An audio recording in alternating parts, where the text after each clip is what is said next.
j'ai voulu commencer par du relogement parce que c'était l'objet de mes études, de mon mémoire de fin d'études.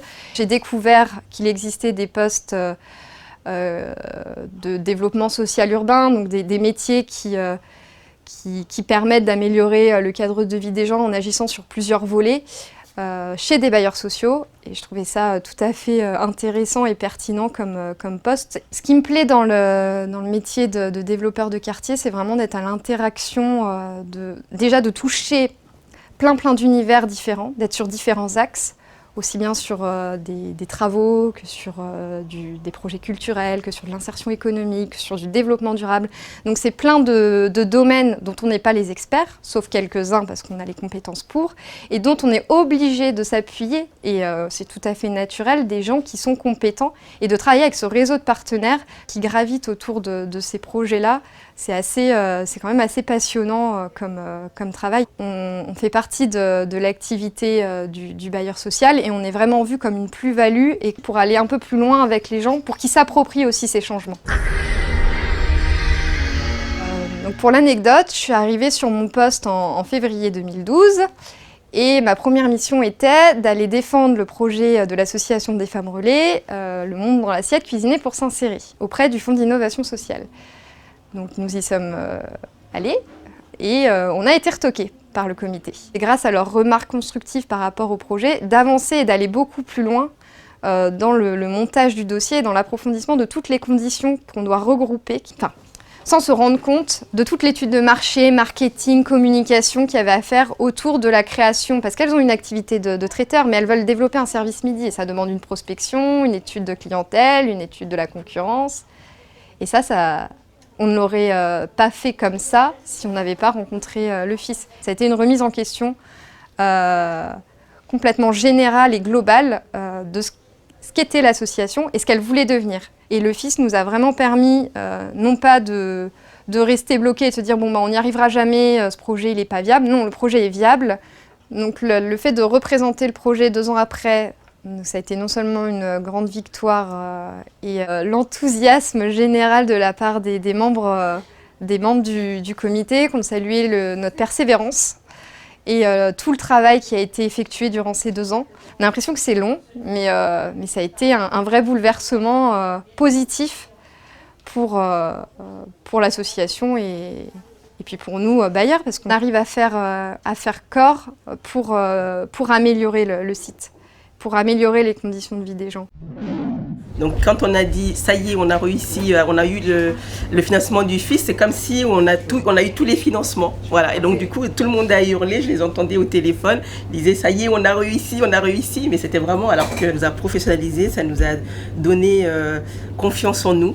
Et ça nous a permis en fait d'être solide, quoi. Voilà. Aujourd'hui, on peut je pense pouvoir monter et vendre n'importe quel projet, même si c'est pas la restauration, justement grâce à ce parcours. Ça fait 14 ans qu'on fait des choses, mais je pense que ça va être la plus belle chose qu'on aurait réalisée.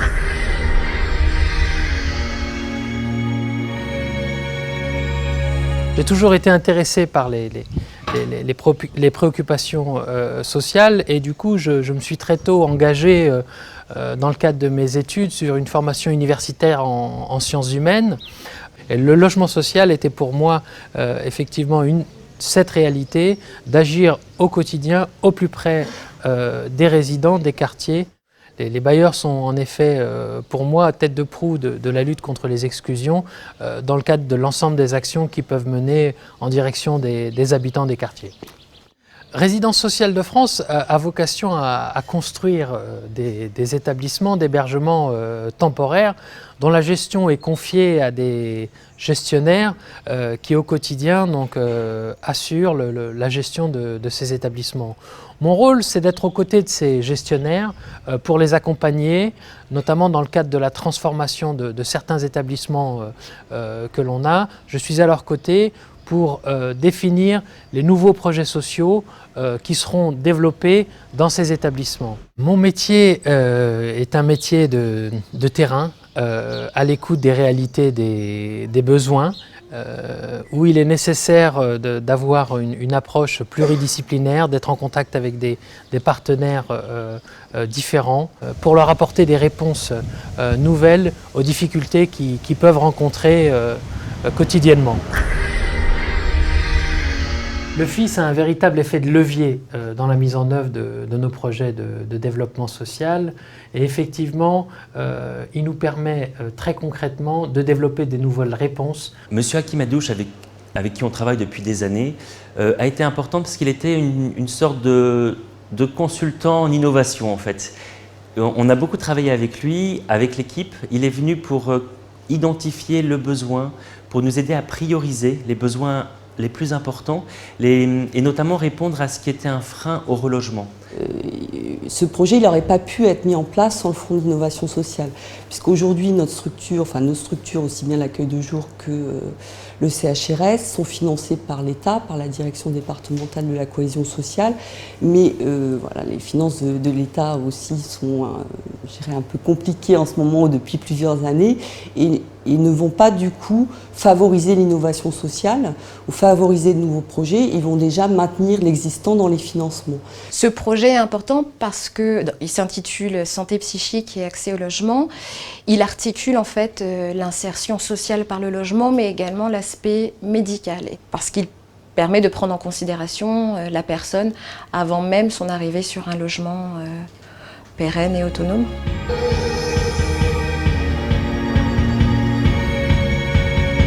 Auparavant, j'ai fait 2 ans de coopération en Afrique. C'est pas une anecdote pour moi parce que je pense que j'y ai découvert des valeurs de solidarité. Le logement social parce que c'est une mission essentielle que de donner un logement à des gens qui ont des difficultés à en obtenir un. Parce qu'aussi on se rend compte en fait que l'on peut intervenir de manière un peu plus périphérique sur des tas d'autres domaines que le logement en tant que tel. C'est clair qu'il y a 25 ans, les problématiques n'étaient pas du tout comparables puisqu'on avait des logements qui avaient une attractivité qui n'est plus la même qu'aujourd'hui. Le logement social à l'époque était encore considéré comme un logement plutôt d'une qualité supérieure et donc très recherché. Donc on y logeait, on pouvait y retrouver une vraie mixité avec des gens qui se bousculaient un petit peu pour accéder au logement social. Aujourd'hui, nos missions ont bien évolué puisque nous sommes surtout là pour loger les plus fragiles d'entre nous, on va dire, et c'est à ces nouveaux défis en fait qu'il faut répondre aujourd'hui, donc un métier qui a complètement changé. On a une vraie nécessité de se remettre en question en permanence pour trouver des solutions nouvelles à des problématiques qui évoluent sans cesse. Je travaille avec beaucoup d'associations, mais c'est la première fois que j'en voyais une qui venait avec un projet artistique comme celui-là. La description du projet, laissait parfois un peu rêveur. Enfin, en tout cas, c'était même parfois un peu difficile de comprendre exactement ce qui allait se passer. Mais c'est ce qui est extraordinaire, c'est de se dire qu'on arrive à faire des choses comme ça, finalement, dans un endroit où c'est complètement improbable, quoi. Alors, le Fonds pour l'innovation sociale, figurez-vous que je ne le connaissais pas vraiment, à vrai dire, avant de me lancer dans cette aventure du projet ensemble. Mais on s'est vite rendu compte, au bout de la première année, que ça deviendrait compliqué de poursuivre l'aventure.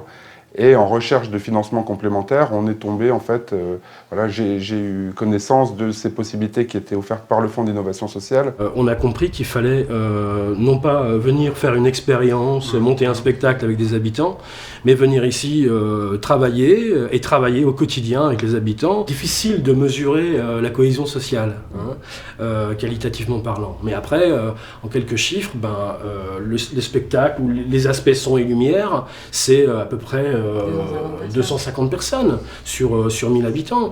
Ça a été la condition du démarrage de projet. On ne pouvait pas démarrer sans une vraie assise. Et au-delà de ça, même au-delà de nos espérances, comme Gilles le disait tout à l'heure, on a transformé un essai. On est passé d'une année à 3. C'était inespéré. Là, avec cet exemple à nouveau de l'art dans les quartiers, on est en plein dans l'innovation sociale puisqu'on amène quelque chose qui participe en fait au mieux vivre ensemble. On fait découvrir à des gens des choses qu'ils n'auraient pas pu découvrir autrement. Et donc, c'est très important en fait qu'on soit au cœur de l'humain pour comprendre ce qui s'y passe. En même temps, pour en revenir à mon métier, on participe aussi au mieux vivre des habitants entre eux. Et voilà, ma fonction essentielle est celle-là. Au-delà de tous les aspects techniques du métier, c'est quand même de faire en sorte qu'une collectivité vive le mieux possible au quotidien.